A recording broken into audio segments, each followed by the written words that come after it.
भक्तों राम राम, राधे श्याम। भक्ति भाव विद रेणु रस्तोगी चैनल में मैं आपका स्वागत करती हूँ। तो जिनका आज जन्मदिन है उन सभी को हार्दिक शुभकामनाएं। जिनकी मैरिज एनिवर्सरी है उन सभी को भी हार्दिक शुभकामनाएं। तो आशा करती हूँ कि आप सब कुशल मंगल होंगे।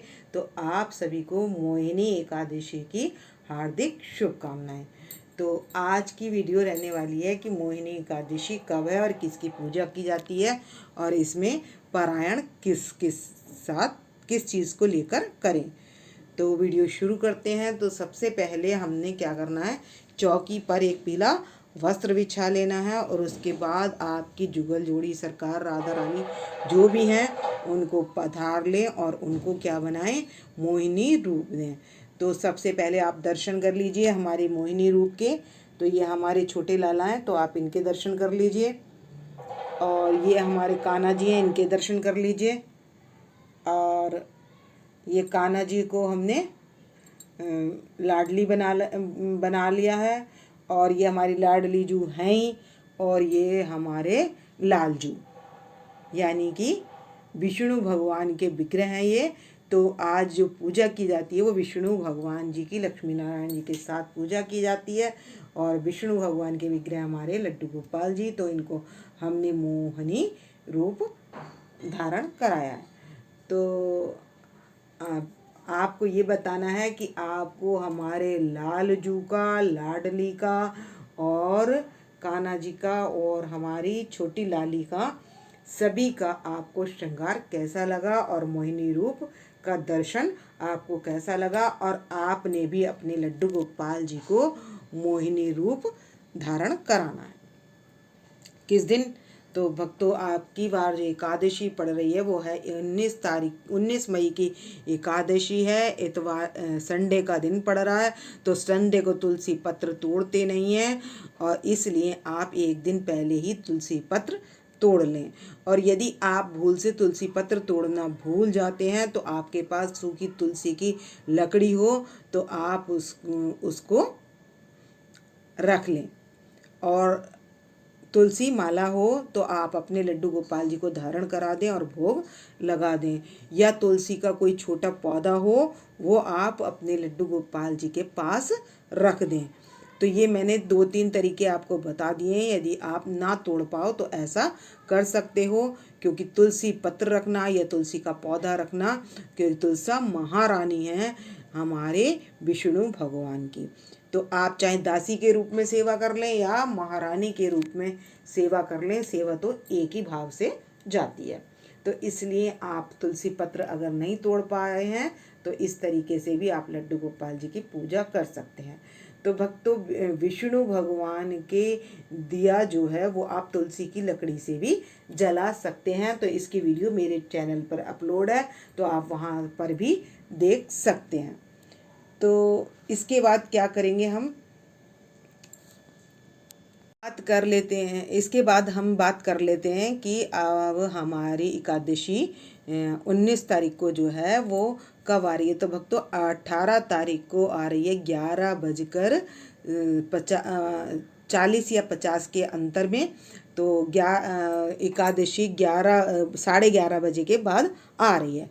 और विराम किस दिन देगी? तो 19 तारीख को 1:41 पर विराम देगी। तो इसलिए हमें उदया तिथि में जो तिथि मिल रही है वो मिल रही है हमें 19 तारीख। तो हम जो वो तैयारी व्रत करेंगे वो करेंगे हम 19 तारीख को। तो हमें 10वीं के दिन से नियम लेना होता है। 10वीं के दिन नियम लेकर 11 को हम व्रत रखेंगे। तो स्नान आदि किसी भी तीर्थ में जाकर स्नान कर सकते हैं। तो इस बार हमें सौभाग्य प्राप्त हुआ है अपने राधा रानी की, लालजू की कृपा से हाँ जगन्नाथपुरी जाने का। तो हम बैसाख मास में लास्ट के दिन जो है जगन्नाथपुरी में स्नान करेंगे। तो बड़े तीर्थ में बड़ा मौका मिलता है, बड़ी मुश्किल से मिलता है। और भगवान जहाँ ले जाना चाहते हैं वहीं ले जाते हैं। तो हम मानसिक रूप से सेवा कैसे करेंगे तो वो भी आप बने रहिए चैनल पर। और आपको मैं जहाँ जहाँ भी हम दर्शन करेंगे तो हम आपको वहाँ दर्शन दिखाते रहेंगे और सेवा कैसे करनी है वो भी बताते रहेंगे।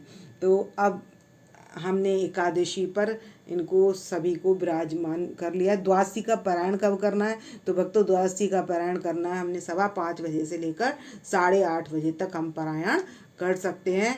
और द्वादशी हमारी 21 तारीख को है।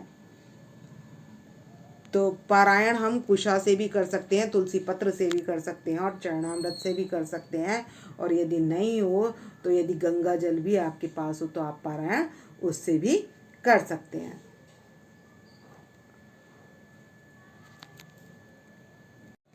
तो मैंने यहाँ पर तिल का आसन देकर गणेश जी को विराजमान कर दिया है और सभी पर छींटा लगा दिया है मैंने। तो भक्तों मैंने कर लिया कलश की स्थापना और इसी के पास में हम जला लेंगे अखंड दीप। और यहाँ पर हमने विष्णु भगवान और लक्ष्मी नारायण जी को पधार दिया है। तो मैंने सभी का शुद्धिकरण कर दिया है और इसमें सुपारी, लौंग का जोड़ा और एक सिक्का लेकर मैंने इसमें कलश की स्थापना कर ली है। तो मेरे पास इस समय अशोक के पत्ते नहीं थे, तो आप अशोक के पत्ते इसमें रोली लगाकर और चंदन लगाकर आप यहाँ पर 5 या 7 पत्ते धारण कर सकते हैं कलश पर। तो अब इसके बाद हम सबको लगा लेंगे। तो सभी को चंदन लगाएंगे हम, क्योंकि आजकल चंदन यात्रा चल रही है, तो हमें सभी को चंदन लगाना है। तो एकादशी वाले दिन हम चंदन लगाएंगे। मैंने फूलों की माला पहना दी है और यहाँ पर सभी के लगा देंगे हम इत्र। तो आप मोगरे का, खस का, गुलाब का और आप कोई सा भी इत्र ले सकते हैं। तो मैं सभी के इत्र सेवा कर दूंगी। और उसके बाद हम वस्त्र पहना देंगे। तो मैं गणेश जी को वस्त्र अर्पित कर दूंगी, इसी तरीके से सभी को वस्त्र अर्पित कर दूंगी। और ये बुक है तो हम इसका भी पूजन कर लेंगे। और बस इसके बाद हम लगा लेंगे तिलक। तो हम तिलक जो गणेश जी के लगाएंगे वो रोली से लगाएंगे और बाकी सभी के हम जो तिलक लगाएंगे वो लगाएंगे चंदन से। तो मैं सभी के चंदन से तिलक लगा लूँगी। अपनी राधा रानी के, लड्डू गोपाल जी के, सभी के चंदन से तिलक लगा लेंगे। और लक्ष्मी माता का रोली से लगाएंगे और हम विष्णु भगवान जी का चंदन से तिलक लगा लेंगे। तो भक्तों मैंने दीप पहले ही जला लिया है। और ये आप ड्राई फ्रूट भी रख सकते हैं और सीज़न के फल भी रख सकते हैं और आप रख सकते हैं। तो मैंने सभी को भोग लगा दिया यहाँ पर फलों का और यहाँ पर पूजन कर लिया, यहाँ भी भोग लगा दिया है फल का। तो अब एकादशी है, मोहिनी एकादशी, तो इसकी हम इसमें से पूजन कर चुके हैं। हमने पुष्प धूप सबको अर्पण करी है और अब कर लेंगे कथा। तो मैं कथा सार रूप में ही बताऊंगी। वैशाख मास के कृष्ण जी कहते हैं कि अर्जुन पूछते हैं तो श्री कृष्ण जी कहते हैं कि वैशाख मास के शुक्ल पक्ष की एकादशी का नाम मोहिनी एकादशी है। और इस एकादशी को भगवान रामचंद्र जी ने भी सीता के वियोग में जब तक भोगे थे तब इस व्रत को किया था। और ये एकादशी सभी दुखों का नाश करने वाली है और संसार के मोह को छुड़ाने वाली है। और ये एकादशी इस दिन भगवान ने मोहिनी रूप धारण करके असुरों को अमृत पान कराया था। तो इस दिन से ही ये मोहिनी एकादशी के नाम से जानी जाने लगी है। तो ये एकादशी मोह जाल से छुड़ाकर हमें भगवान की भक्ति में लगाने वाली है। तो इस एकादशी में एक भद्रा नदी के किनारे पर एक दुर्तिमान नाम का राजा राज्य करता था। तो उसमें एक विष्णु भक्त धर्मात्मा धनपाल नाम का विष्णु भक्त था। तो वो उसने बहुत धर्म के कार्य किए, लेकिन उसके जो पुत्र थे उसमें जो पुत्र थे वो अत्यंत पापी, उसमें बड़ा पुत्र जो था वो अत्यंत पापी और दुष्ट था। उसने कभी पितरों को कुछ नहीं दिया और ना ही कोई दान पुण्य करा और व्यस्तों में मस्त रहता था। और तब उसने धनपाल ने उसको घर से निकाल दिया। और तब उसने क्या किया कि जो धन था उसके पास, वो तो जितने दिन चला उसके बाद चोरी चकारी करने लगा और सभी को दुख देने लगा और बड़ी मुश्किल से अपना पेट भर पाता। तो सिपाहियों ने वैश्य का पुत्र जानकर उसको छोड़ दिया और अंत में वो एक जंगल में पहुंचा। वहां भी पशु पक्षियों को मारकर खाने लगा। एक दिन प्यास से व्याकुल होकर भोजन की खोज में निकला तो उसे कौटिल्य मुनि का आश्रम दिखाई दिया। उस वैशाख का महीना था। गंगा जी का स्नान किया उसने और भीगे वस्त्रों, कौटिल्य मुनि आ रहे थे तो भीगे वस्त्रों से उस पर छींट पड़ गई कौटिल्य मुनि के वस्त्रों की, तो उसी से उसकी सुबुद्धि प्राप्त हो गई। सुबुद्धि प्राप्त होते ही उसने कौटिल्य मुनि से पूछा इस एकादशी के करने का क्या फल है।